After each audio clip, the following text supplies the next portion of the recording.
De l'Évangile selon saint Matthieu, chapitre 21, versets 33 et suivants. En ce temps-là, Jésus disait aux grands prêtres et aux anciens du peuple, « Écoutez cette parabole. Un homme était propriétaire d'un domaine. Il planta une vigne, l'entoura d'une clôture, y creusa un pressoir et bâtit une tour de garde. Puis il loua cette vigne à des vignerons et partit en voyage. Quand arriva le temps des fruits, il envoya ses serviteurs auprès des vignerons pour se faire remettre le produit de sa vigne. Mais les vignerons se saisirent des serviteurs, frappèrent l'un, tuèrent l'autre, lapidèrent le troisième. De nouveau, le propriétaire envoya d'autres serviteurs, plus nombreux que les premiers, mais on les traita de la même façon. Finalement, il leur envoya son fils en se disant « Ils respecteront mon fils ». Mais, voyant le fils, les vignerons se dirent entre eux « Voici l'héritier, venez, tuons-le, nous aurons son héritage. » Ils se saisirent de lui, le jetèrent hors de la vigne et le tuèrent.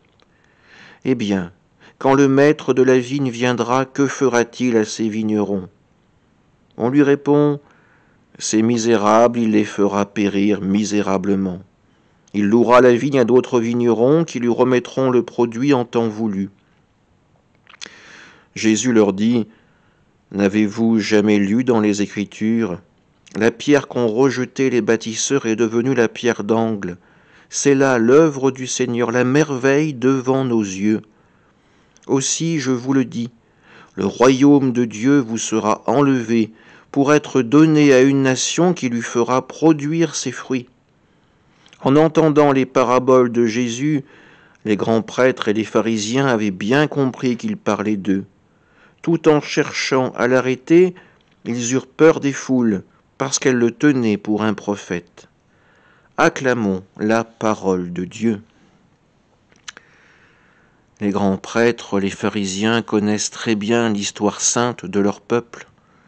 Ils savent que de nombreux prophètes n'ont pas été écoutés par le roi, par les autorités religieuses, que ces derniers ont égaré le peuple sur la voie des idoles et des religions étrangères, que finalement cette alliance brisée entre Israël et son Dieu est le fait des grands prêtres, le fait des scribes et des pharisiens.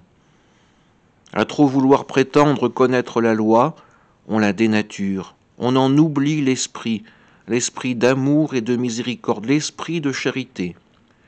À travers cette histoire de la vigne, des vignerons, des serviteurs et du Fils, nous le comprenons facilement, c'est toute l'histoire d'Israël qui est résumée.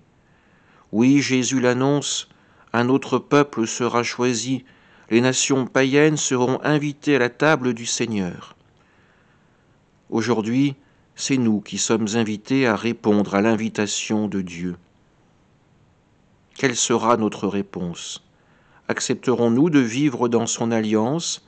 Accepterons-nous de vivre la conversion nécessaire pour recevoir son évangile ?